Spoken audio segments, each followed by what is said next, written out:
Setiap penderitaan yang kita alami itu akan membawa hidup kita ini semakin bijaksana. Kalau kita mau berjalan bersama Tuhan. Ambil hikmah dari setiap proses. Jangan hidup dari dulu sampai sekarang gak berubah-berubah. Ada satu kesesatan yang paling menyesatkan di kalangan gereja dan orang Kristen yang sering kali tidak disadari. Apa itu?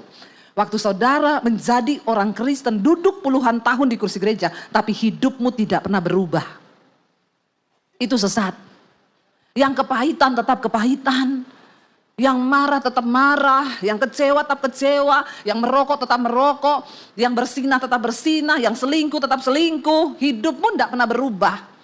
Engkau sedang tersesat. Cukupkanlah dirimu dengan apa yang ada padamu. Kalau kita belajar mencukupkan diri, mesti cukup. Kenapa jadi tidak cukup? Karena keinginanmu lebih besar dari kebutuhanmu. Makanya daging ini perlu ditekan. Nggak usah sok gaya-gayaan. Kalau nggak ada, ya bersyukur. Kalau ada, ya nata kehidupan. Hidup itu kalau apa adanya saja disyukuri, nggak banyak masalah. Nggak perlu pinjol. Kenapa bisa pinjol? Ya karena kebanyakan gaya. Kemarin itu loh ada orang nonton Bruno Mars. Gajinya sebulan 3 juta. Gaji untuk bulan depan di kasbon untuk beli tiketnya Bruno Mars. Bulan depan dia tidak ada uang mau hidup. Saya suruh pindah ke Mars. Siapa suruh kau nonton Bruno Mars? Lebih baik kau pergi tinggal di Mars. Gaji untuk bulan ini sudah tidak ada. Karena bulan lalu sudah kasbon buat beli tiket Bruno. Ini kan kalau saya bilang goblok ya. Maaf saudara. Otakmu tuh kau nggak pakai buat berpikir sesuai yang Tuhan mau. Kenapa? Cuma karena mau gaya-gayaan, mau nonton konser Bruno Mars. Gaji kan buat hidup 1 bulan. Ya, habis itu pinjol. Nanti kalau sudah begitu pinjol itu. Sekali pinjol, memang pinjol itu enak. Cuma dibilang begini, saya sering dapat ini, dikirimi SMS. Debbie Basir selamat, kau mendapat pinjaman sampai 50 juta. Cuma kirim foto pegang KTP. Nggak usah dibalas, langsung diblokir yang begitu-begitu itu. Blokir saja ya. Sekarang ini orang semua tawarin utang. Bank-bank itu loh telepon. Halo Ibu Debbie selamat siang, kami dari bank ini mau menawarkan hutang ya Bu ya. Ibu dapat fasilitas sampai 100 juta. Ya, dan ini bunganya paling rendah, hanya Ibu yang kami tawarkan loh Bu. Saya bilang saya mau asal kredit tanpa angsuran. Ya, kalau cuma tanpa anggunan mau aku. Kalau kredit tanpa angsuran mau saya. Dipaksa, ambillah Bu, lumayan loh Bu, 100 juta loh Bu. Saya bilang saya enggak butuh uang. Loh Ibu masa enggak butuh uang? Buat apa buat apa? Enggak butuh. Ya mumpung ini dicicil loh Bu, saya enggak mau utang. Kenapa Bu? Udah mau kiamat. Kau jangan paksa-paksa saya utang. Nanti kalau saya enggak bisa bayar, saya masuk neraka. Kau juga yang bertanggung jawab. Amin Bapak Ibu. Jangan tergiur kalau ditawari utang. Ya. Jangan mau. Pokoknya aku mencukupkan diri, firman Tuhan bilang, cukupkanlah dirimu dengan apa yang ada padamu. Kalau kita belajar mencukupkan diri, mesti cukup. Kenapa jadi tidak cukup? Karena keinginanmu lebih besar dari kebutuhanmu. Makanya daging ini perlu ditekan. Nggak usah sok gaya-gayaan. Kalau nggak ada, ya bersyukur. Kalau ada, ya nata kehidupan. Ya kalau nggak ada, nggak usah. Saya dulu waktu masih miskin, saya pernah miskin loh. Bener loh. Ya. Dulu kita naik motor, punya motor 1, anak 3. Kalau pelayanan, mau bawa anak-anak titip di mertua, naik motor bonceng 5. Benar, saya cerita benar. Ya, anak 3 kami berdua. Saya duduk paling pojok itu tinggal di besinya motor itu loh. Teganya kau menertawakan saya. Ini kisah sedih, harusnya saudara menangis dan terharu. Ya, sampai kalau ada jeglongan saya bilang suami saya, hati-hati loh, aku jatuh loh, aku jatuh loh. Anak 3 di tengah saudara. Ya, ada orang bilang, beli mobil aja, bisa cicil kok. Saya bilang, enggak, aku enggak mau utang. Biar saya menderita begini tidak apa-apa, yang penting saya tidak ada utang. Ada orang bergaya saudara, demi gaya kelihatan wow. Ya, padahal gaji tidak cukup. Kau tidak berhikmat, akhirnya kau pinjam sana, pinjam sini, kau bikin repot hidupnya orang. Kau sudah menjadi batu sandungan buat orang loh. Ya saya jalani, mau susah senang ya nggak apa-apa. Saya dulu kalau dapat gaji 50.000, yang nomor satu saya beli itu beras. Kenapa? Nggak ada yang lain tidak apa-apa, yang penting tetap ada beras, kita nggak lapar. Ya masih bisa bikin bubur, kasih garam, udah enak makan dengan ucapan syukur, amin. Yang penting nggak dikejar utang, itu kan begitu hidup, ya. Jadi Tuhan itu memberikan kita kemampuan untuk bertahan hidup. Nggak akan ada orang itu kekurangan, kelaparan, kalau kita menjalani hidup ini dengan benar di hadapan Tuhan. Ya, dan nggak ada orang meminta-minta kata Tuhan kalau kita mau bekerja. Saya dulu pernah jualan jus di pinggir jalan sampai jam 12 malam. Sudah pendeta, sudah. Ya, kadang lagi jualan gitu orang datang, "Ibu pendeta ya?" Iya, saya enggak malu. Yang penting saya enggak mencuri. Yang penting saya enggak utang kanan kiri. Saya mencukupkan diri saya. Sampai jam 12 malam saya jualan jus. Masih ada tempatnya di Solo sampai sekarang, kalau pergi ke Solo saya bilang sama suami, lewat di situ, lewat tempat kita jual jus dulu. Saya jalani saudara. Apakah saya marah dengan Tuhan? No. Ya, saya tahu Tuhan harus mengizinkan setiap proses kita jalani, kita lewati, supaya kita itu hidup ini adalah proses pembelajaran. Setiap penderitaan yang kita alami itu akan membawa hidup kita ini semakin bijaksana. Kalau kita mau berjalan bersama Tuhan, ambil hikmah dari setiap proses. Jangan hidup dari dulu sampai sekarang gak berubah-berubah. Ada satu kesesatan yang paling menyesatkan di kalangan gereja dan orang Kristen yang sering kali tidak disadari. Apa itu? Waktu saudara menjadi orang Kristen, duduk puluhan tahun di kursi gereja, tapi hidupmu tidak pernah berubah. Itu sesat. Yang kepahitan tetap kepahitan. Yang marah tetap marah, yang kecewa tetap kecewa, yang merokok tetap merokok, yang bersinah tetap bersinah, yang selingkuh tetap selingkuh. Hidupmu tidak pernah berubah. Engkau sedang tersesat. Makanya Yesus memberikan nasihat tentang pengajaran sesat. Yesus nggak ngomong gini loh, hati-hati dengan pengajaran sesat. Kau nanti berdoa di bawah pohon tuh kau sesat. Enggak, Yesus bilang apa? Dari buahnya lah kau bisa tahu mana yang sesat, mana yang tidak. Dari buahnya, kalau hidupnya nggak berubah, ya dia tersesat, walaupun Kristen. Kenapa Tuhan nggak mau berjalan dengan bangsa Israel? Karena Tuhan bilang kamu itu keras kepala, nggak mau berubah. Tapi ada masalah minta didoakan terus, biar pendeta siapa yang turun dari langit mau doakan saudara. Kalau saudara sendiri tidak mau menjadi pelaku firman, percuma. Amin. Ya, apalagi mau konseling terus. Ya, Ibu Debbie saya mau konseling Bu, suami saya itu loh Bu.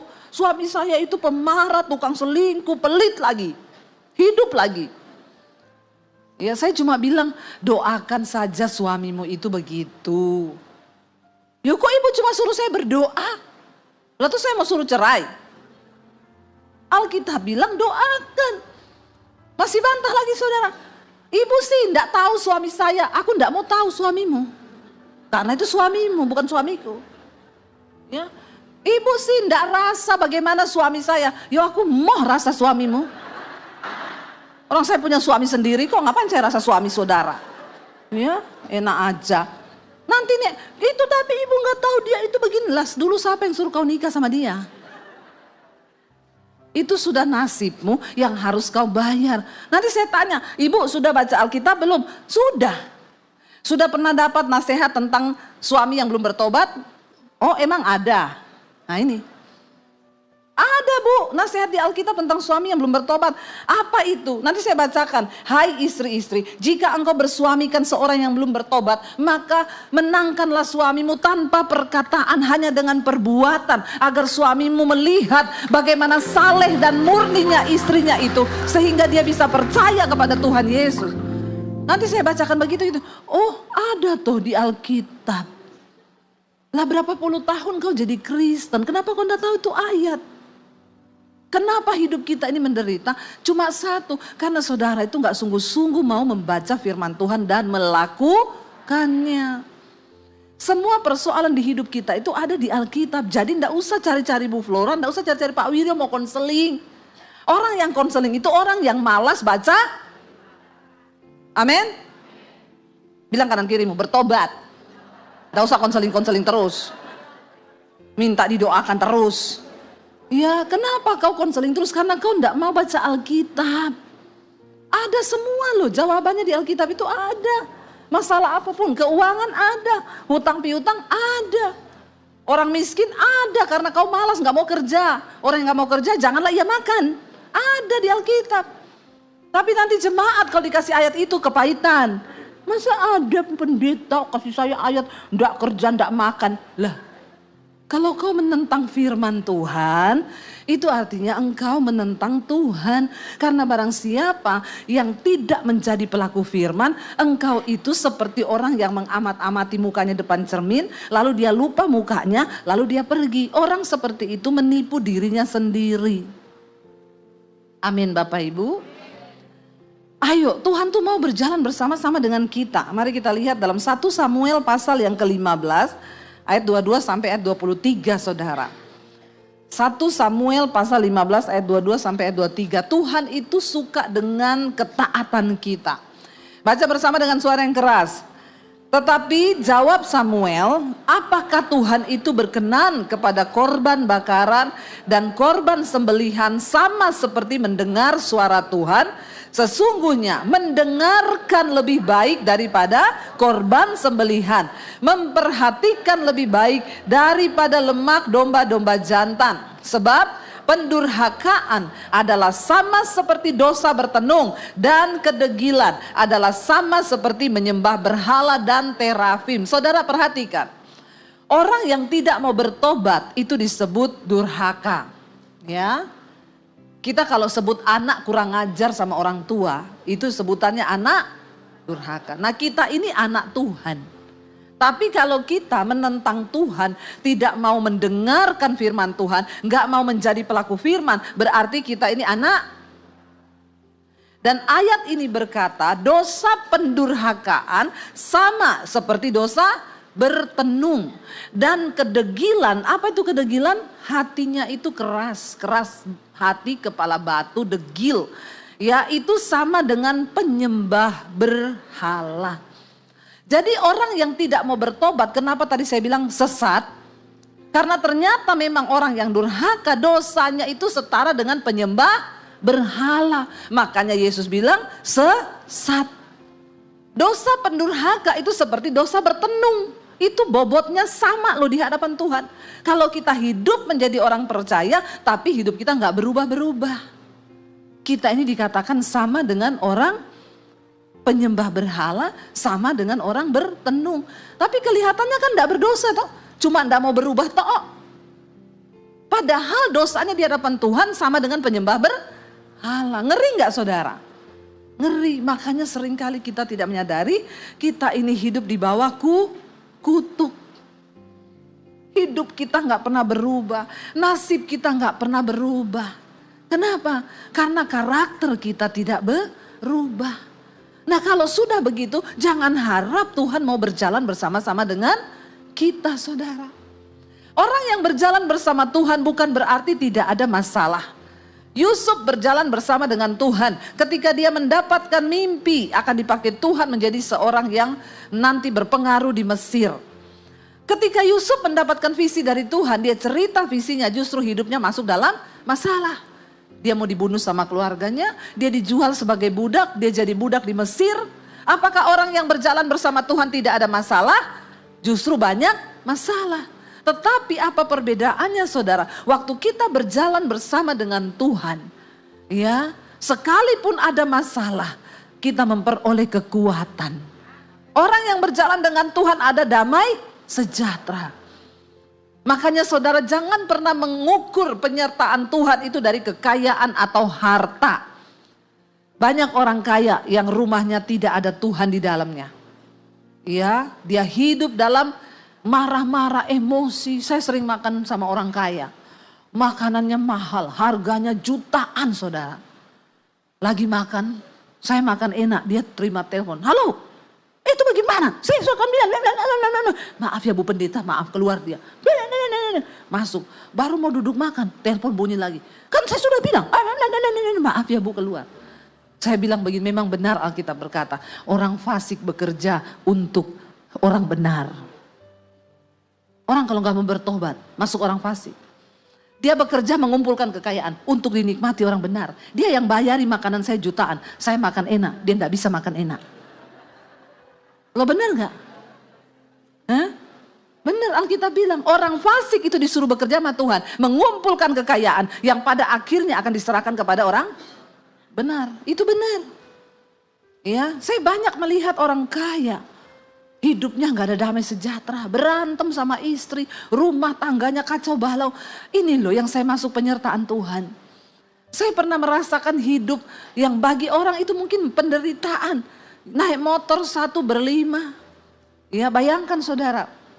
Akhirnya karena saya sudah naik motor berlima, anak semakin gede, saya pikir beli mobil lah ya. Satu kali saya pelayanan di satu perusahaan. Lalu bosnya tanya, Bu Debbie, ibu punya mobil? Enggak punya. Ibu mau enggak mobil itu? Mobil tua tahun 80. Ya saya bilang, oh mau Pak kalau dikasih. Iya, suami bisa nyetir enggak bisa. Suruh datang ambil aja. Suami saya datang ambil. Saya bilang, say kita dikasih mobil. Cepat kesini ambil. Mobil tua memang, 80 tahun 80. Suami saya bawa pulang. Sudah bawa pulang kita menikmati mobil tua ini. Besoknya ditelepon sama sekretarisnya. Ibu mobil itu ibu mau bayar cicil atau cash? Jangan tertawa saudara, ini menyakitkan. Saya bilang, oh itu dijual tuh. Iya Bu, jadi mobil itu kemarin itu ditarik. Ada nasabah beli tapi dia nggak bisa bayar, macet kreditnya. Mobil tua. Jadi berapa Mbak? Kalau ibu bayar cash 7 juta. Ini 20 tahun lalu ini, waktu saya masih di Solo, anak saya masih kecil. Kalau ibu mau bayar cash 7 juta, tapi kalau ibu mau cicil jadi 14 juta. Tolong saudara, kalau kau sudah kaya, jangan kau pelit ya. Apalagi sama Mbak Tuan. Saya sih merasa terperdaya sih waktu itu. Tapi karena saya juga sudah malu, mau balikin. Akhirnya saya bilang, ya wes gini aja lah, saya cicil. Saya enggak ada duit 7 juta untuk bayar. Saya cicil ya berapa Bu? Sebulan 500 ribu. Ya udah jadi 14 juta. Udah kami beli mobil itu. Karena mobil tua, ya itulah mobilnya itu jadi mobil namanya dalam nama Yesus. Kenapa? Karena tiap kali mau naik tanjakan, suami saya menoleh ke belakang, Dek, anak-anak berdoa ya dalam nama Yesus, biar ndak mogok. Tiap kali mau naik tanjakan, berdoa Dek, kita semua dalam nama Yesus. Beneran mogok. Saya turun dari mobil, cegat beca, anak saya 3 tak angkut ke beca. Ya kadang suami saya bilang dorong sedikit ya saya, oh dorong. Makanya tuh kalau cari istri yang seperti saya. Nggak usah tepuk tangan. Menyakitkan. Bisa dorong mobil, pasang gas bisa, ganti galon bisa. Kesetrum nggak mati. Saya. Ya. Iya saudara, anak-anak pindah ke beca. Pernah kita mau ke mall. Parkir di bawah habis, yang ada tinggal lantai 2. Suami saya bilang, waduh naiknya tinggi say. Tapi kita enggak bisa, memang harus di situ. Doa ya dalam nama Yesus. Suami ancang-ancang gas, wong. Kita semua dalam nama Yesus, darah Yesus digas saudara. Sampai di tengah, tok. Saya teriak, apa itu say? Ya ampun Tuhan. Knalpot jatuh. Enggak mogok sih, tapi knalpot jatuh. Saya turun, kan takut ada mobil dari bawah. Saya turun, saya bilang, say cepat kamu naik aja, knalpotnya tak angkat. Istri idaman. Angkat knalpot, nggak usah tepuk tangan. Ya, saya angkat knalpot, panas ternyata. Saudara ya, itu memang suka duka kami tuh. Ya itu karena mobil hasil tarikan, jangan beli yang barang-barang hasil tarikan, itu ada kutu gitu. Ya akhirnya suami saya bilang, ya sudahlah gini say, dibawalah ke bengkel. Pak ini tolong perbaiki, tiap minggu masuk bengkel. Tukang bengkelnya gini bilang, Pak ini mobil sudah tua banget Pak. Ini Bapak kayak ngopeni janda tua. Maaf ibu-ibu janda tua. Nanti hari ini batuk. Minggu depan sakit lutut, besok encok. Ya memang begitu. Perlu turun mesin. Jadi dia bilang bagaimana kalau kita turun mesin saja di mobil Pak. Ganti semua baru. Oke kata suami saya. Habis berapa? 6 juta. Aduh hampir kayak harganya. Tapi ya gimana kita cuma bisanya itu. Dan bengkelnya anak Tuhan. Nggak apa-apa buat Ibu Debbie dicicil. Ya, bayangkan dicicil saudara, akhirnya ganti semuanya plus dicat baru. Tadinya warna merah diganti abu-abu. Wih agak bagus saudara. Kita pelayanan ke Surabaya. Naik mobil teman saya, mobil kita disuruh parkir di pabriknya. Berangkatlah kita ke Surabaya, itu mobil kan di Solo. Sampai di Surabaya ditelepon, ini mobil sedan, ini mobilnya siapa ya, kenapa? Banjir. Kuncinya di bawah suami saya, ini kuncinya enggak ditinggal toh, enggak. Lah, terus mobilnya sudah tidak kelihatan. Saya bilang sama suami saya pulang, mobil itu jual aja, buang, ada kutuk di situ.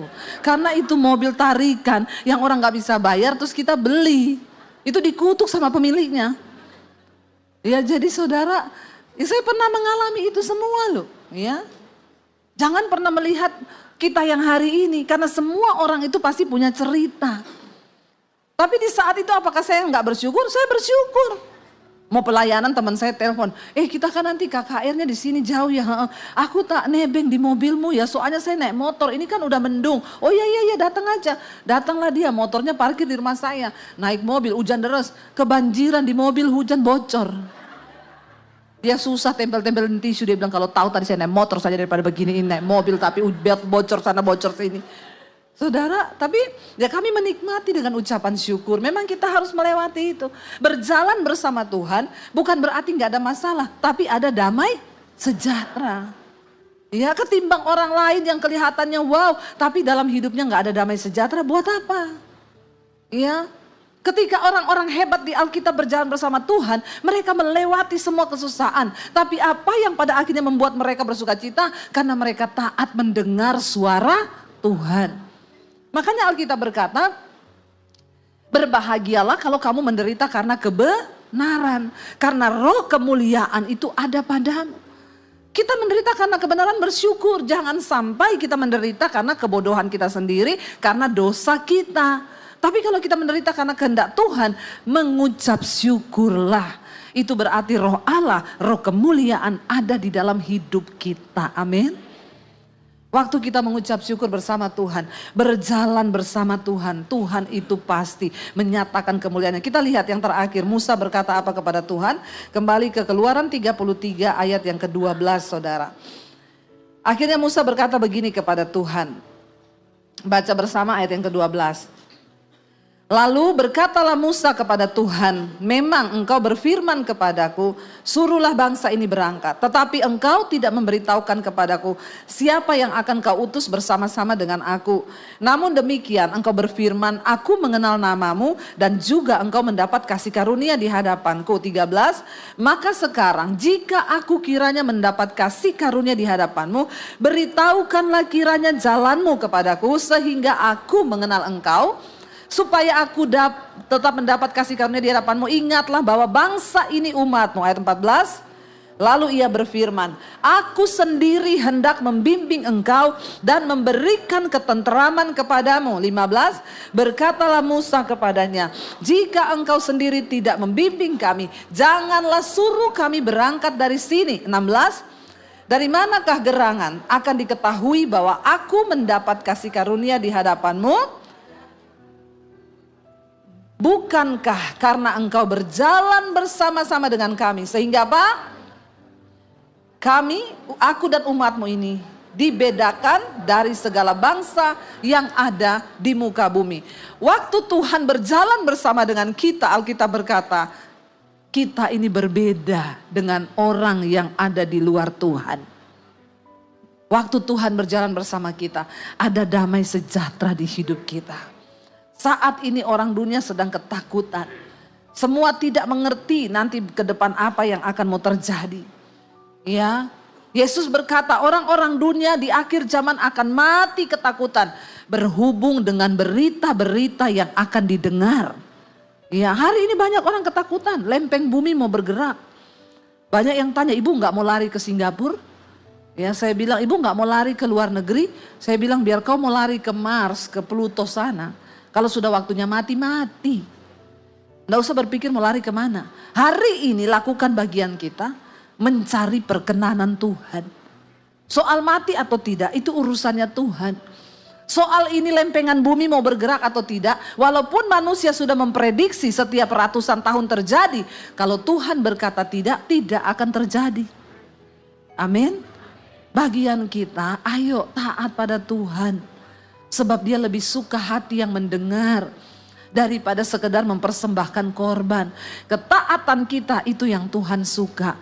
Hari ini saudara, jangan pernah engkau hidup berjalan sendiri. Libatkan Tuhan dalam hidup kita. Nah, kenapa saudara kita harus menjadi orang yang murah hati? Yang pertama, mari kita buka dulu bersama Injil Lukas pasal yang ke-6. Ayat yang ke-35 dan ayat yang ke-36.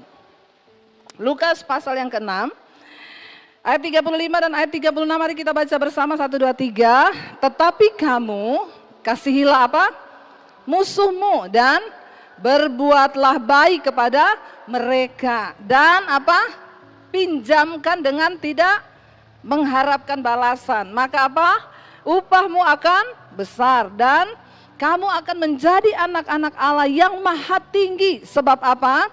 Ia baik terhadap orang-orang yang tidak tahu berterima kasih dan terhadap orang-orang jahat. Ayat 36. 1, 2, 3. Hendaklah kamu murah hati sama seperti Bapamu adalah murah hati. Mengapa kita harus menjadi orang yang berkarakter murah hati saudara? Karena ayat ini dengan jelas berkata Bapamu itu murah hati. Menjadi umat yang menjadi sama seperti Kristus salah satunya adalah murah hati. Saya selalu berkata begini, orang dunia itu kalau cuma kita doakan dia nggak terasa. Ya, kita doain toh ya nggak terasa dia. Makanya Yesus berkata, ikatlah persahabatan di dunia ini dengan mamon. Ya, karena orang dunia itu lebih cerdik daripada anak Tuhan. Saudara, ayat ini berkata kita harus murah hati karena Bapa kita itu murah hati. Kita bersyukur punya Bapa yang murah hati. Kalau enggak, udah binasa kita semua. Kalau Bapa kita enggak murah hati, hari ini kita enggak ada di sini. Hari ini saya tidak mengenal Kristus. Mungkin saya enggak tahu atau saya sudah mati hari ini bunuh diri. Kalau dia Bapa yang enggak murah hati.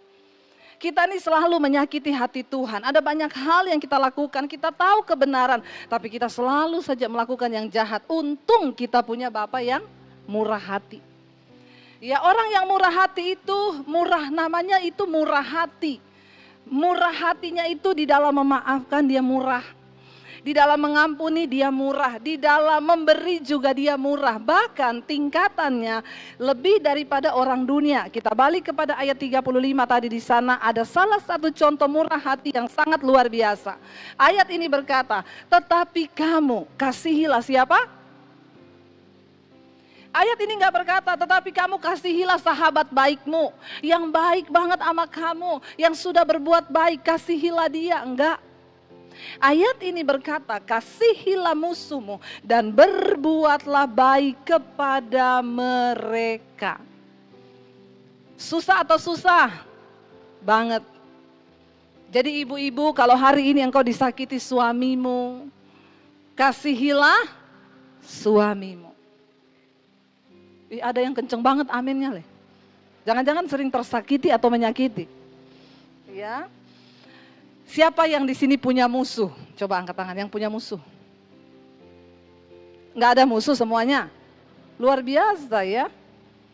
Yang lagi punya musuh ya sebenarnya ya walaupun yang gini. Saya sih sebenarnya nggak mau musuhan sama dia Bu. Tapi dia musuhin saya. Ada nggak? Kalau segitu saya tidak usah khotbah saja. Karena semua tidak ada musuh. Kita itu menjadi orang baik. Tetap ada yang nggak suka. Apalagi kita jadi orang yang tidak baik, lebih banyak lagi. Kita tidak diberkati, ada yang gak suka. Kita miskin, ada orang yang mencemooh. Waktu kita kaya, semakin banyak yang mencemooh.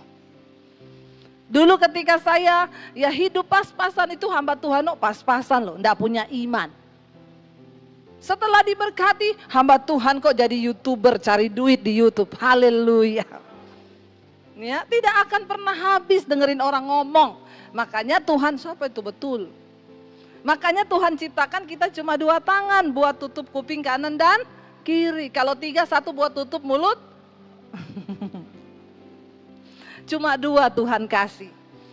Yang namanya musuh tuh di mana-mana ada. Kita mau baik ada, kita jahat apalagi pasti ada. Tapi itu nggak penting. Yang penting Tuhan bilang bagaimana cara kita berespon. Jangan kepahitan, rugi. Saya selalu berkata, hidup ini sudah pahit. Jangan ditambah-tambahin dengan pahit sama orang. Kenapa kita pahit sama orang? Rugi. Orangnya ketawa-ketawa, kita pahit sama dia. Dia nggak tahu lagi kalau kita pahitin. Hidup sudah pahit, minum kopi pahit, makan sayur pare. Semakin pahit. Ya saya kemarin camping saudara, waktu sudah di tenda teman saya ngeluarin sayur pare. Sama beberapa teman di situ, Bu makan sayur pare. Enggak, hidupku sudah banyak kepahitan kata teman saya. Ya sudah banyak kepahitan Bu, jangan kasih sayur pare lagi. Saya bilang, kalau kamu gak ada kepahitan, saya makan pare jadi manis. Amin. Ya, jangan mau kepahitan saudara. Alkitab berkata, kasihilah musuhmu dan berbuat baik kepada mereka. Bukan cuma itu, ayat ini berkata lagi apa? Dan ini tidak enak. Semua langsung, tidak enak ini Bu. Pinjamkan dengan tidak mengharap. Siapa di sini yang kalau ada orang pinjam uang dikasih tapi nggak berharap balik? Tuhan sudah mau datang. Semua loh ya. Semua tidak ada yang angkat tangan. Yang ngasih pinjam tapi berharap balik. Nggak ada juga Pak. Yang sama sekali nggak ngasih pinjam orang. Terus maunya saudara itu apa?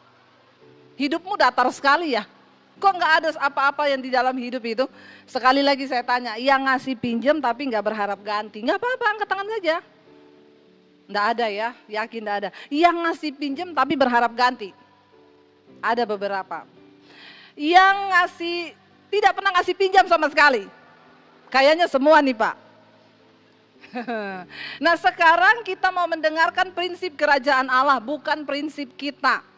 Ayat ini berkata, dan berikan pinjaman dengan tidak mengharapkan balasan. Caranya gimana Bu? Kalau orang datang pinjam, ya saya pernah Bu, ya masih ada hubungan dekat sih ya. Dep boleh nggak pinjam 5 juta? Buat anak saya masuk sekolah, nanti saya ganti bulan depan. Janji manusia itu kalau mau pinjam manis seperti madu. Bulan depan, waktu kita menaruh harap bulan depan, maka tidak datang-datang. Ya, lebih baik saya balas dia gini, maaf kalau 5 juta saya belum bisa ngasih. Jangan bilang gak ada loh, padahal ada. Dosa lagi. Jadi bilangnya apa? Saya belum bisa ngasih segitu, tapi saya kasih 2,5 juta, ndak usah ganti. Amin.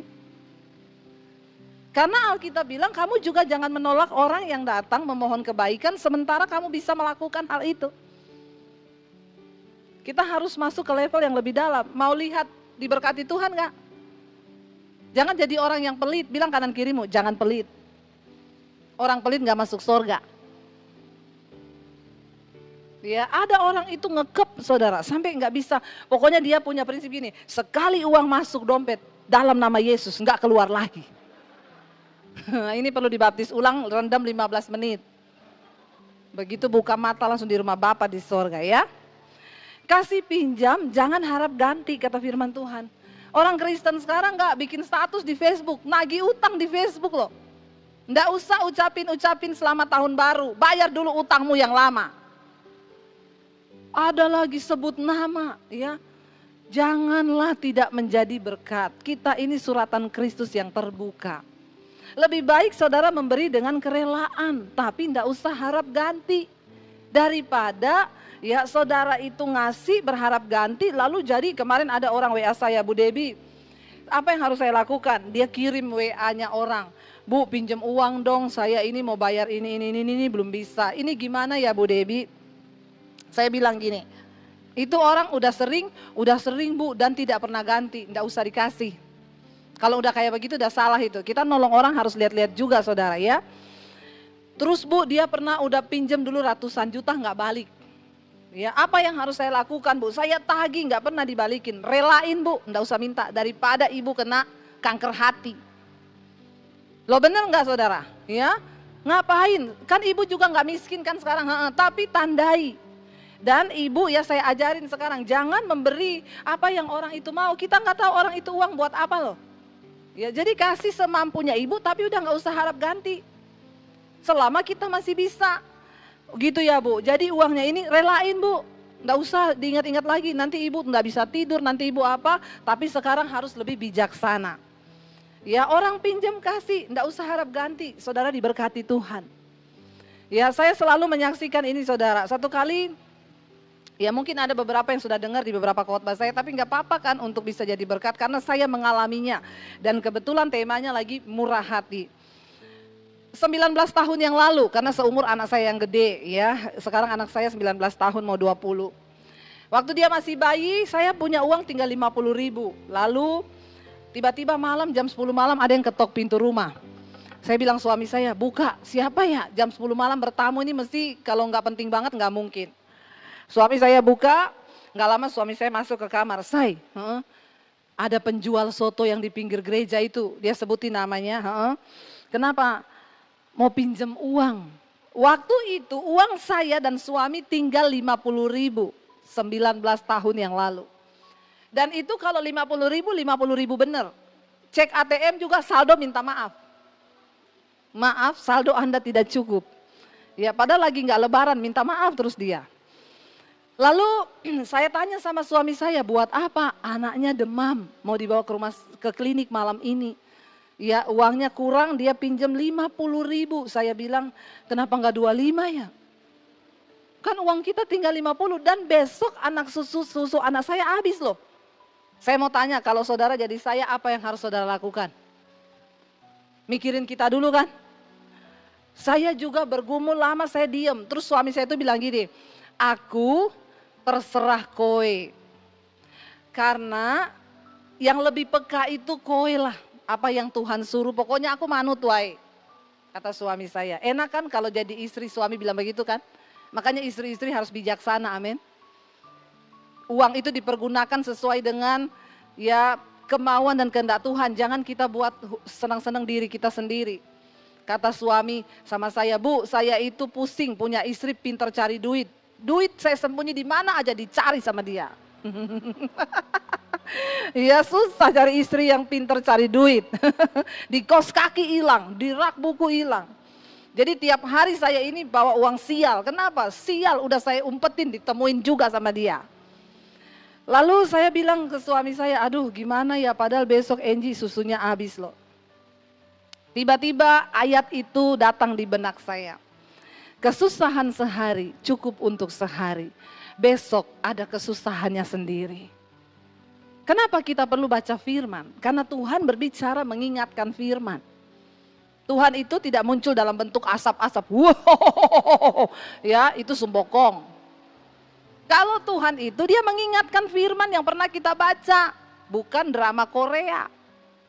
Lalu saya bilang ke suami saya, ya udah say, anak kita itu cuma habis susu. Besok masih bisa saya bikin teh, kasih gula, masukin dot.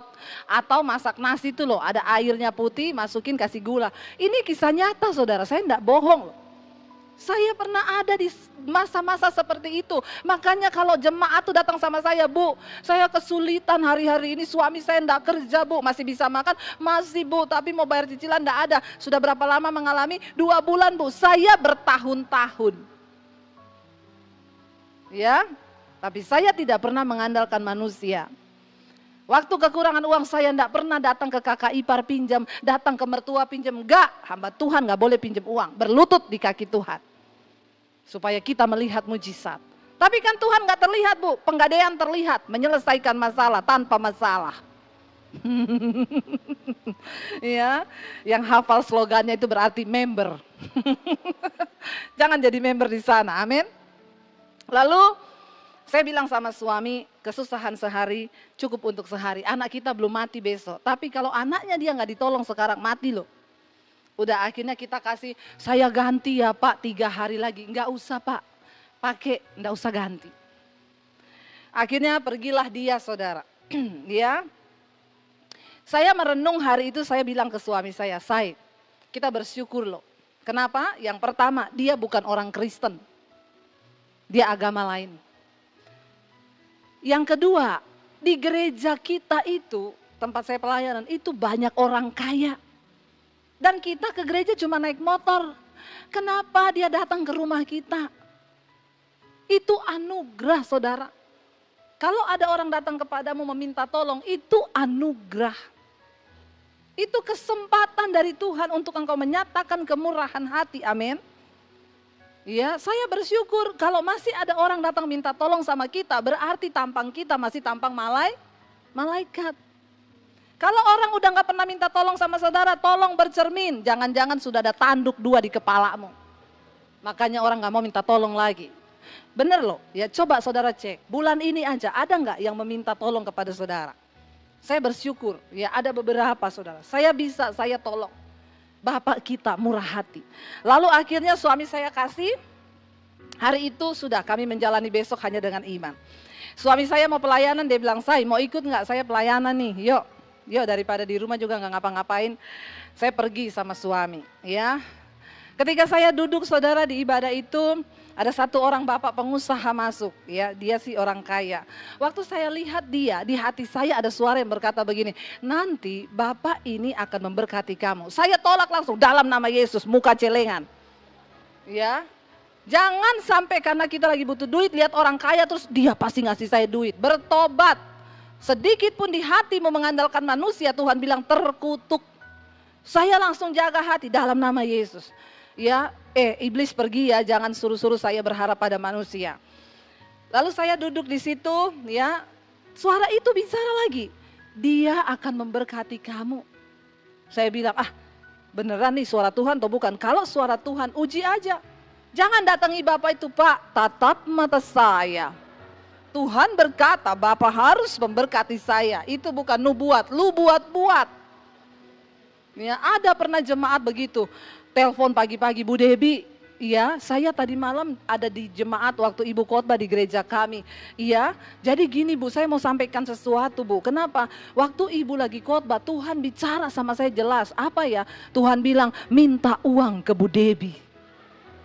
Terus saya kaget kan, oh kenapa emangnya? Saya ada masalah Bu, saya pakai uang orang 6 juta Bu.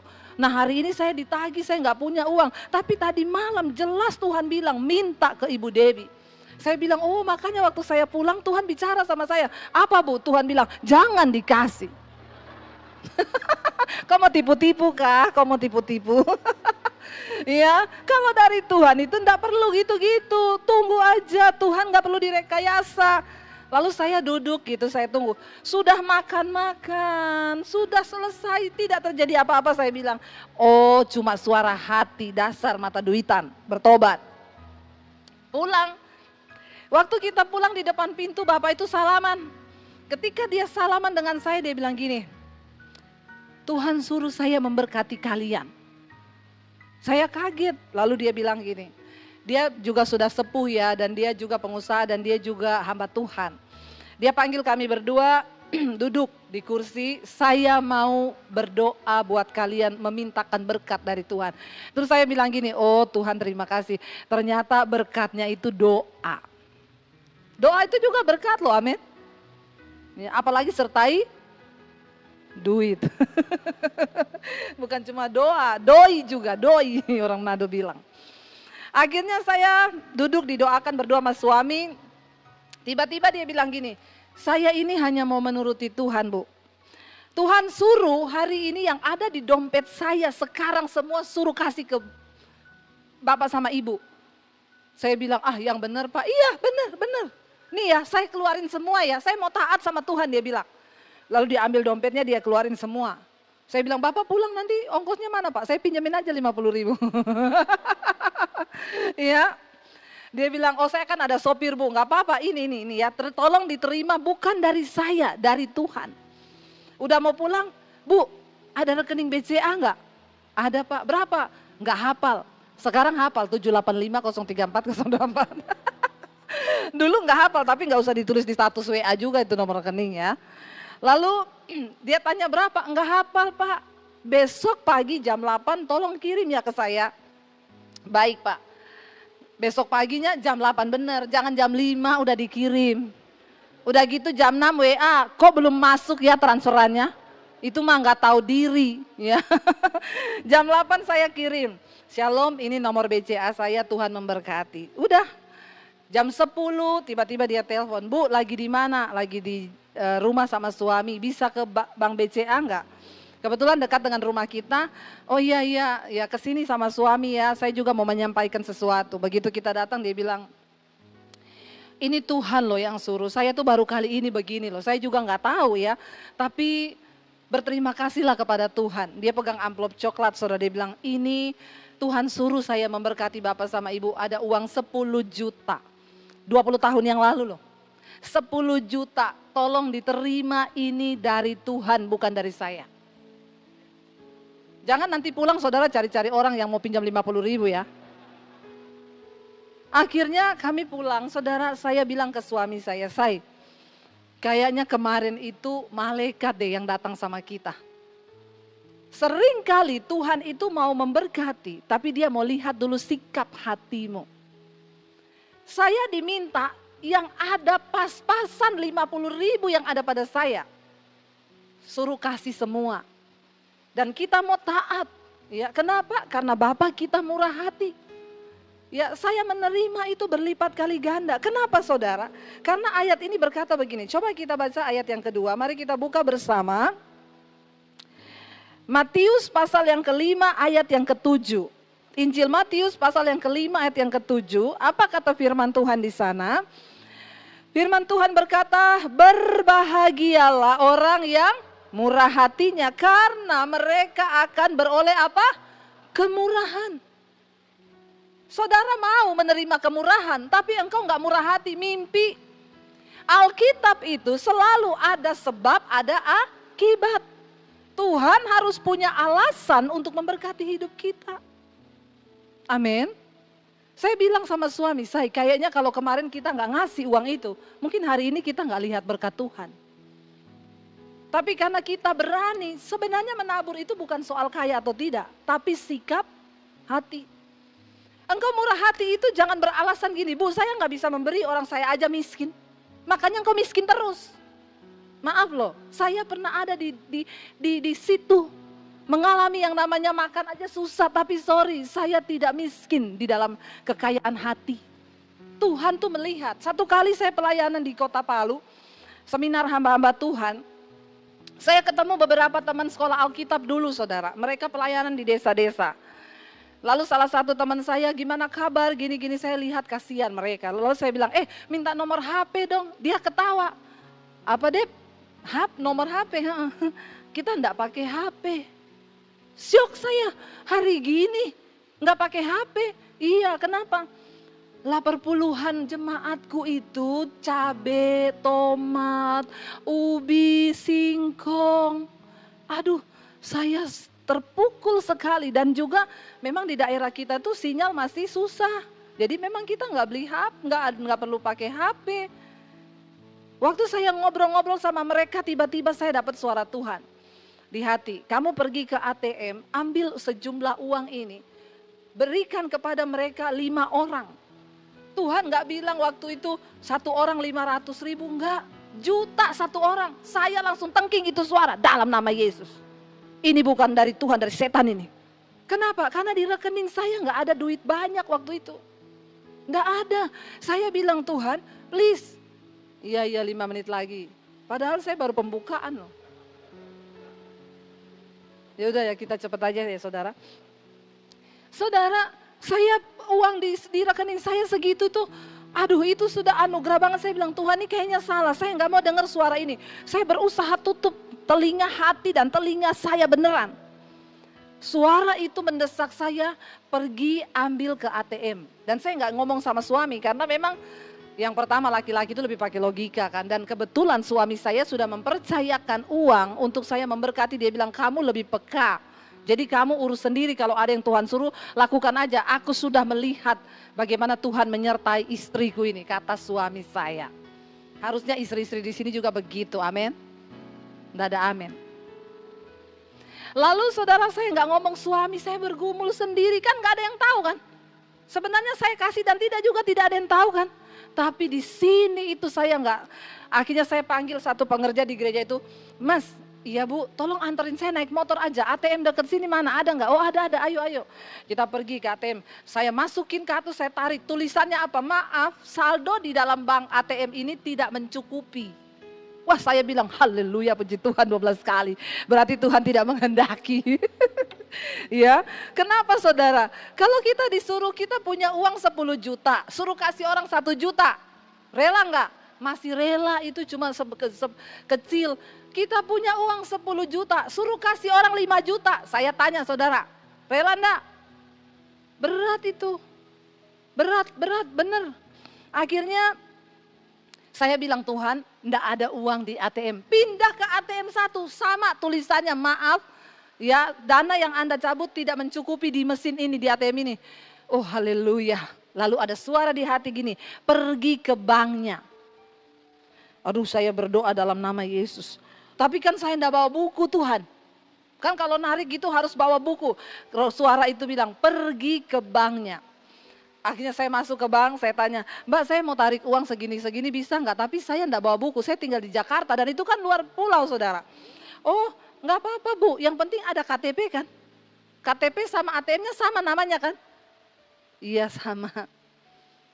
Agak berat saya, akhirnya ditarik keluarlah uang itu, saya bilang ke mas yang antar mampir di ATM, mampir di Indomaret beli amplop.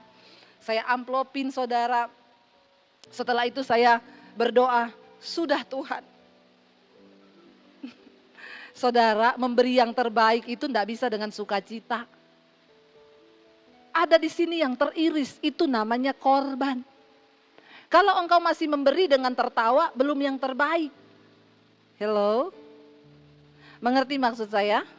Iya, kalau kita memberi lalu ada yang teriris, itu sakit, itu korban itu.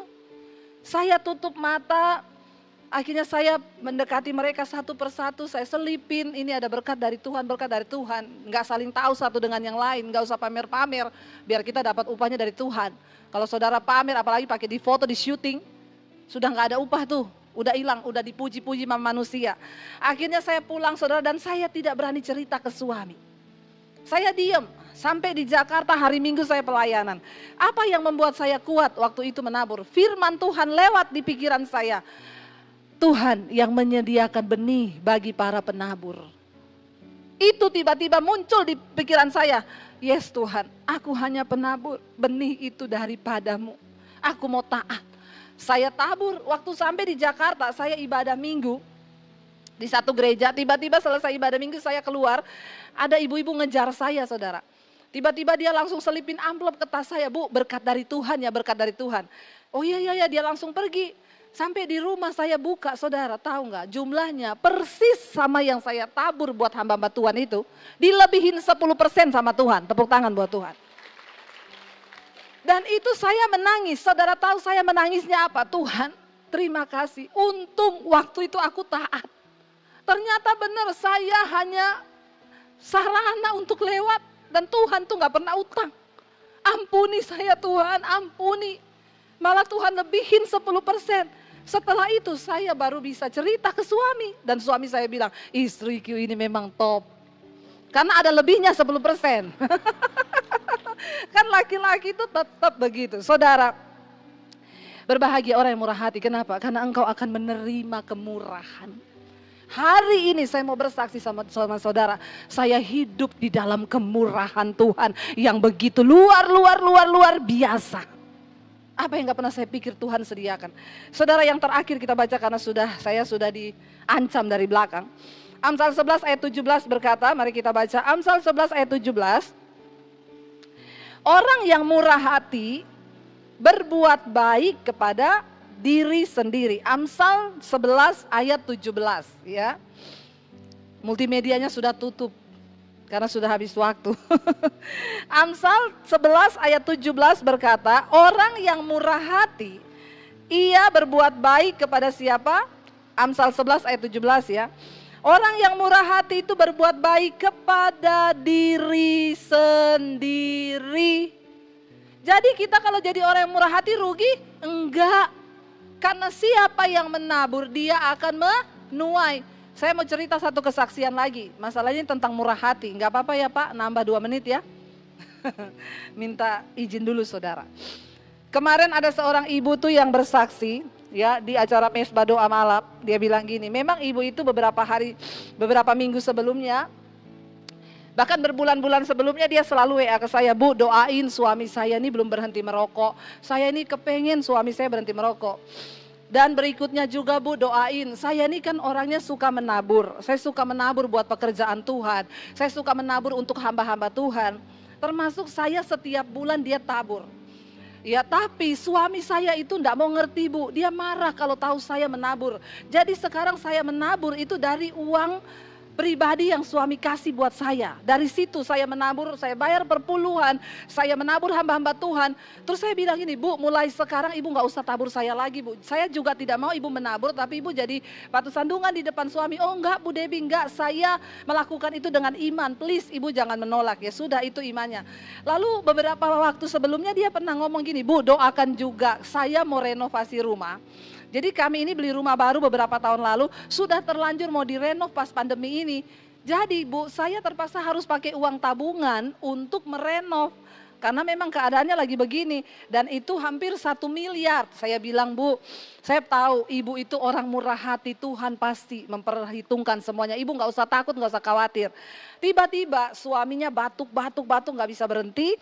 Sesak napas, periksa ke dokter. Dokter bilang, Pak ini Bapak sudah kena sakit ya, masalah di jantung. Saya kurang jelas sakitnya itu apa. Tapi yang pertama Bapak harus berhenti merokok. Akhirnya ibunya telepon saya, Bu puji Tuhan suami saya berhenti merokok Bu. Ya dan tadinya dia kalau saya nonton Mesbah Doa marah-marah, sekarang sudah enggak. Dia juga takut mati Bu. Jadi sekarang dia bilang kalau jam 8 Mesbah Doa tuh sana. Dulu pada lu ngapa Mesbah Doa sok rohani. Sekarang takut mati Bu.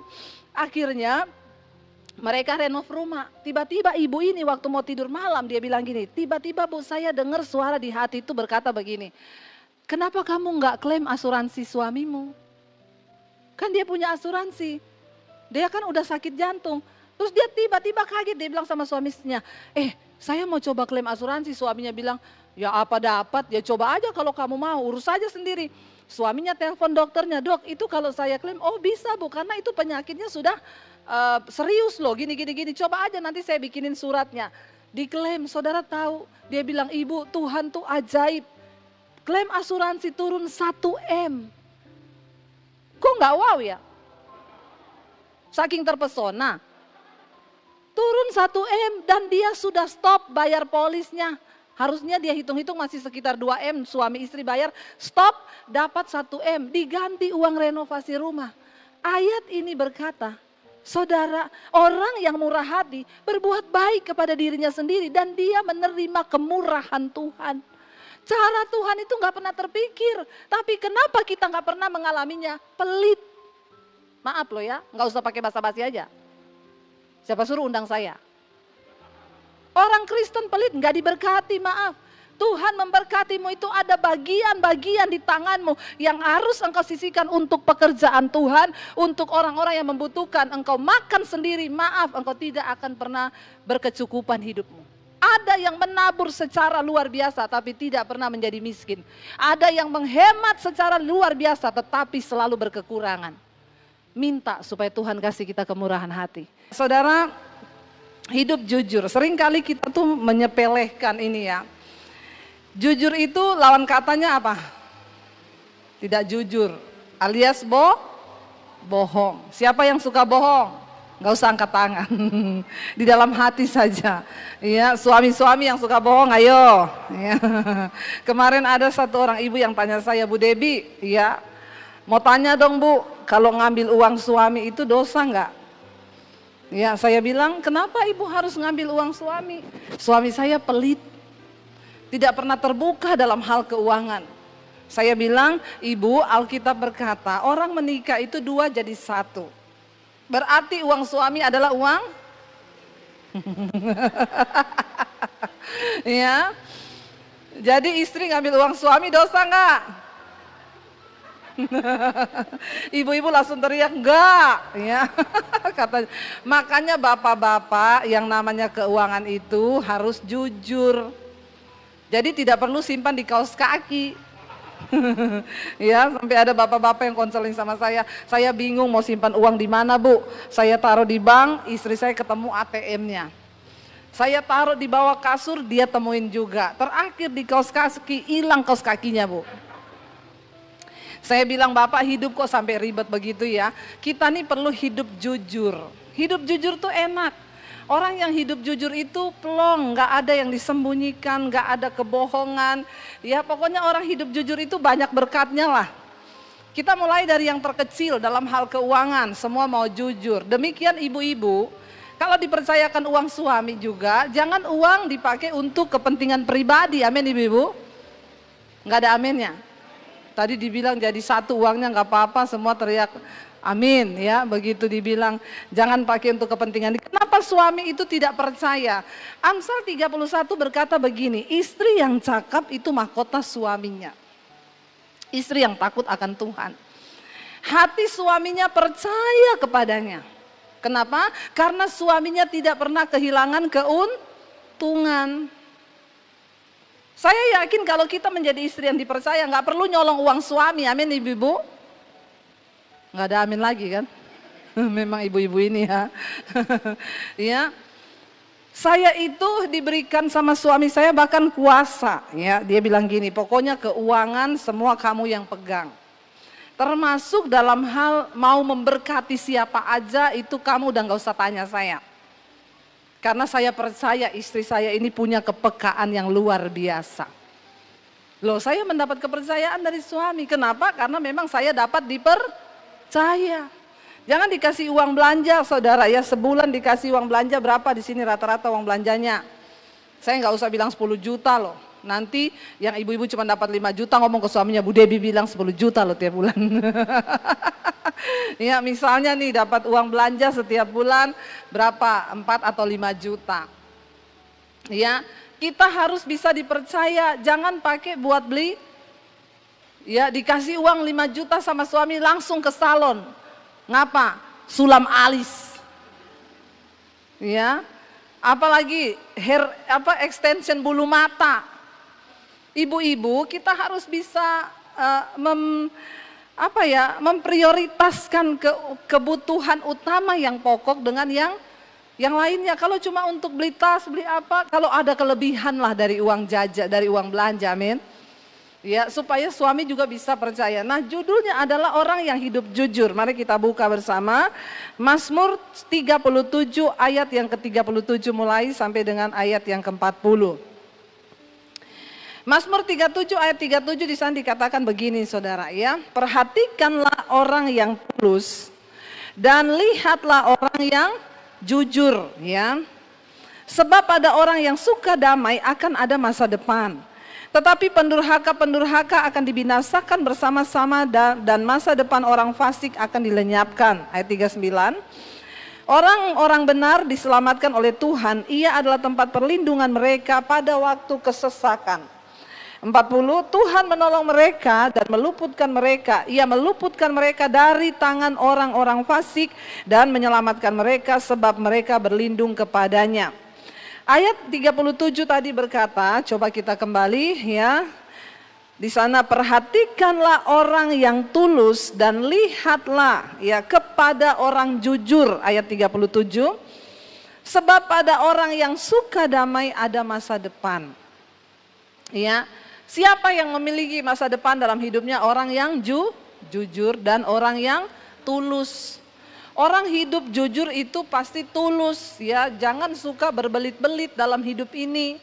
Rempong saudara, hidup itu sudah rempong, ditambah dengan simpan dosa, simpan kebohongan. Orang suka bohong itu hidupnya nggak tenang. Tapi kalau kita ini jujur, seringkali memang kejujuran itu menyakitkan, tapi lebih baik jujur daripada bohong. Nah kemarin itu ada orang konseling sama saya, Bu Debi, iya saya mau tanya nih Bu, ya apakah dosa yang kami lakukan ini? Kenapa? Jadi begini ceritanya Bu. Beberapa waktu yang lalu kami sekeluarga terkena COVID Bu. Iya, jadi mama saya, papa saya, suami saya terkena COVID. Mama saya udah umur 70-an. Ketika pertama kali dia dan papa saya yang terkena, singkat cerita papa saya meninggal. Ya, jadi ya mama saya sendirian. Nah, suami saya juga akhirnya terjangkit dan diopnam di rumah sakit yang berbeda. Setelah papa saya meninggal, suami saya meninggal. Lah, setelah mamanya keluar rumah sakit nanyain terus, ya anaknya ini mana, sudah sembuh apa belum? Jadi mereka jawab masih diisolasi mah di rumah sakit. Padahal udah meninggal. Yang laki ini. Ya terus besok kan nanya lagi gimana kabarnya? Kok belum keluar-keluar dari rumah sakit? Saya aja udah sembuh, ya. Iya mah nggak tahu nih agak lama. Akhirnya udah sebulan lebih tanya lagi mana dia, lagi tugas keluar kota. Lalu dia telepon saya, Bu, saya lama-lama kok jadi nggak sejahtera ya Bu ya. Maksudnya sampai kapan kami itu takut ngasih tahu mama karena takut mama drop lalu dia juga bisa sakit atau meninggal kalau dia tahu anaknya yang laki ini meninggal. Jadi apa sebaiknya yang harus kami lakukan? Saya tanya, mau kuat seberapa lama hidup dalam kebohongan begitu? Ya. Kamu lebih berdosa lagi loh, orang udah meninggal kamu bilang lagi kerja keluar kota loh. Dosa gak itu? Orangnya udah meninggal, suamimu udah meninggal, udah di dalam kubur. Kamu bohong kepada mamamu katanya dia lagi pergi tugas di luar kota. Ya lebih berdosa lagi tuh kamu berdosa sama yang meninggal. Karena kamu membohongi. Lah terus tapi gimana Bu? Semua keluarga kami bilang takut nanti kalau mama mati dengar kabar begitu. Mati hidup tuh di tangan Tuhan. Ya bukan karena kamu sampaikan berita, kalau memang waktunya mamah meninggal ya meninggal. Tidak harus disampaikan berita yang gitu, tapi kalau belum waktunya biar mau dengar berita begitu juga tidak akan meninggal. Saya jadi ingat satu cerita saudara, ada orang kaya banget. Dia punya harta banyak saudara, lalu tiba-tiba orang kaya ini meninggal. Lah dia punya anak saudara, berapa orang anak, tapi anak yang tertua ini sakit jantung. Ya jadi ketika papahnya itu meninggal, dia ya meninggalkan separuh harta kekayaannya buat anak tertua, yang lain tuh dibagi-bagi. Tapi anak tertua dapat yang paling gede.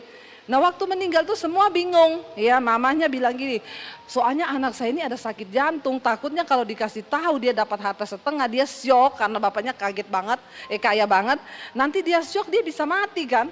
Jadi gimana ya cara kasih taunya, harus pelan-pelan biar nggak mati. Akhirnya dipanggillah pendeta. Ya, Pak Pendeta gini loh, anak kita ini ada sakit jantung. Jadi tolong Bapak berdoa minta hikmat Tuhan kasih tahu sehalus mungkin. Supaya dia nggak kaget bahwa dia dapat kekayaan yang besar. Oke Pak Pendeta berdoa puasa, tiba harinya ketemu semua keluarga, Pak Pendeta bilang sama anak yang paling tua, sekarang kan Bapak sudah berbahagia ya, sudah kembali, iya. Dan ya namanya harta itu kan hanya titipan, iya. Jadi saya mau sampein ya ini, pokoknya halus banget ya. Kira-kira kalau kamu dapat harta banyak, kamu seneng gak? Ya gini. Diumpan-umpan lah saudara. Akhirnya tiba-tiba, nah saya mau kasih keputusannya ini. Jadi papamu sudah meninggal dan separuh harta kekayaannya itu buat kamu sendiri, yang lainnya itu dibagi. Anaknya itu diam aja. Terus anaknya bilang, oh kalau begitu nanti separuhnya saya kasih buat Bapak Pendeta, buat pelayanan. Tiba-tiba Pak Pendeta pingsan dan mati di tempat. Jadi ternyata yang tidak siap iman itu siapa? Ya jangan mereka-reka kematian orang itu dipikir ya kalau dia sampein, saya bilang kamu tuh termasuk sombong loh. Berpikir kalau kamu sampein terus mamahmu mati. Loh kedaulatan Tuhan kematian itu. Bukan karena kita yang ngomong begini terus mama mati. Saya bilang lebih baik jujur. Lebih baik jujur sekalipun itu menyakitkan daripada kamu menimbun dosa dan murka Tuhan loh dengan bohong begitu loh. Orang udah mati kamu bilang pergi kerja keluar kota. Iya Bu, makanya saya juga nggak sejahtera. Ayo hidup dalam kejujuran tuh enak. Sekalipun misalnya mamamu meninggal drop karena dengar itu, berarti sudah waktunya.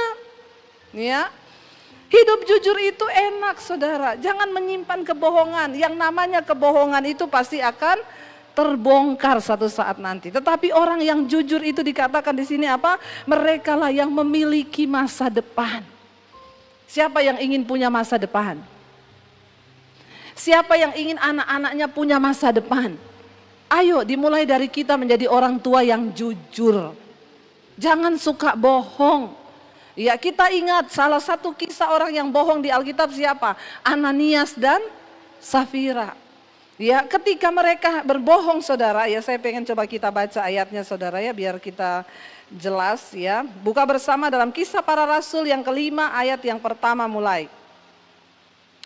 Kisah Para Rasul yang kelima ayat yang pertama. Jadi saudara, ini kisah mengisahkan begini. Kalau saudara baca pasal yang sebelumnya, jadi ketika jemaat mula-mula mereka itu disebut jemaat mula-mula, mereka dipenuhi Roh Kudus itu di zaman Kisah Para Rasul, terjadi pencurahan hari Pentakosta itu, mereka menggebu-gebu semua imannya. Lalu mereka akhirnya hidup saling mengasihi, saling membagi apa yang mereka punya.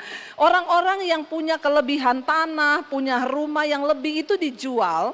Kesepakatannya adalah semua hasil penjualan itu diserahkan di bawah kaki rasul-rasul, bukan untuk dinikmati rasul-rasul, dibagiin bagi orang-orang yang membutuhkan. Ya, jadi itu komitmen mereka. Apa yang punya tanah lebih, saya punya rumah nih 2 nih, mau saya jual 1, nanti buat dibagi-bagi jemaat yang butuh. Tapi semua hasil penjualannya itu diserahkan. Nah, tiba-tiba saudara ada satu orang ini yang bernama Ananias dan Safira. Ya, kita baca ayat yang pertama. Ada seorang lain yang bernama Ananias, ia beserta istrinya Safira menjual sebidang tanah. Kenapa di sini dikatakan ada seorang lain? Karena pada pasal yang sebelumnya sudah dikisahkan di sana bahwa ada Barnabas ya yang menyerahkan sebidang tanah, uangnya dijual, demikian pula Yusuf. Mereka menjual. Nah, di pasal ini diceritakan ada seorang lain yang juga menjual tanahnya. Ya. Jadi ini tanah investasinya, bukan rumah. Dia punya investasi kelebihan. Pada waktu itu mereka bersepakat yang kaya juallah 1 bidang tanah untuk dibagi-bagi sama yang miskin. Ya, ada seorang lain bernama Ananias, ia beserta istrinya Safira menjual sebidang tanah. Ayat 2. Dengan setahu istrinya, berarti istrinya juga sama-sama tahu, ya, istrinya juga tahu dia bohong. Makanya istri kalau suami bohong diingetin, jangan didukung, amin. Ya, dengan setahu istrinya, ia menahan sebagian dari hasil penjualan tanah itu dan sebagian lain di bawah dan diletakkan di depan kaki rasul-rasul. Jadi sebagian dia simpan, sebagian lagi dia serahkan. Padahal komitnya semua hasil penjualan dibawa. Ya, kalau kamu ndak mau, ya mending ndak usah jual. Gitu loh ya. Ayat yang ketiga, Petrus berkata, Ananias, mengapa hatimu dikuasai iblis? Ayat yang ketiga, ya, multimedianya tolong minum kopi dulu, kayaknya telah terus ya.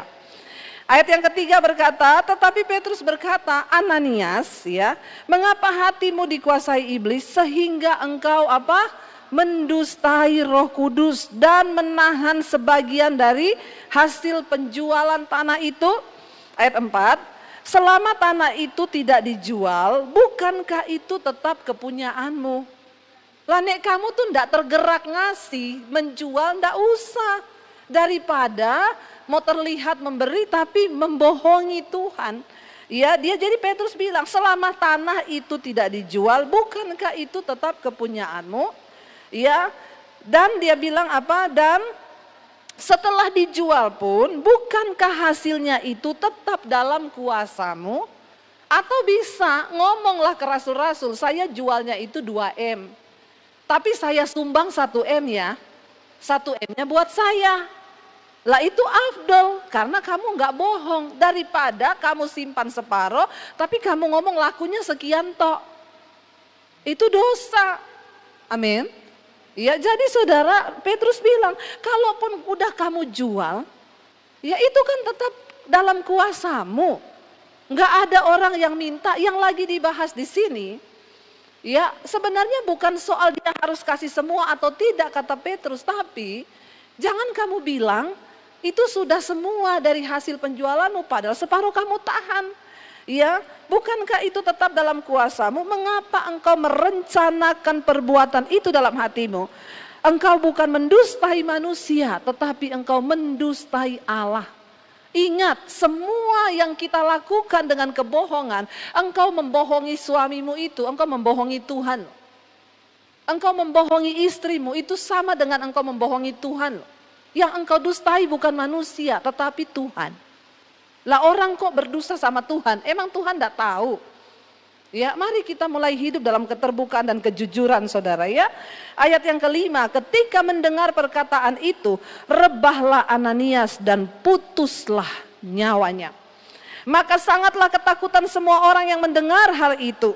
Lalu datanglah beberapa orang muda, mereka mengapani mayat itu, mengusungnya keluar dan pergi menguburnya. Kira-kira 3 jam kemudian masuklah istri Ananias, tetapi ia tidak tahu apa yang terjadi. Nggak tahu ini Safira dari mana, mungkin habis dari bank store uang. 3 jam kemudian dia baru datang. Suaminya sudah dikubur, ya. Dia nggak tahu apa-apa yang terjadi. Datanglah dia, kata Petrus kepadanya, katakanlah kepadaku, dengan harga sekiankah tanah itu ya kamu jual? Jawab perempuan itu, betul sekian. Bohong lagi nggak? Sama suaminya sama, satu roh pembohong. Ya, bertobat suami istri. Kalau ada satu yang suka bohong, satu ayo sadarkan yang suka bohong itu.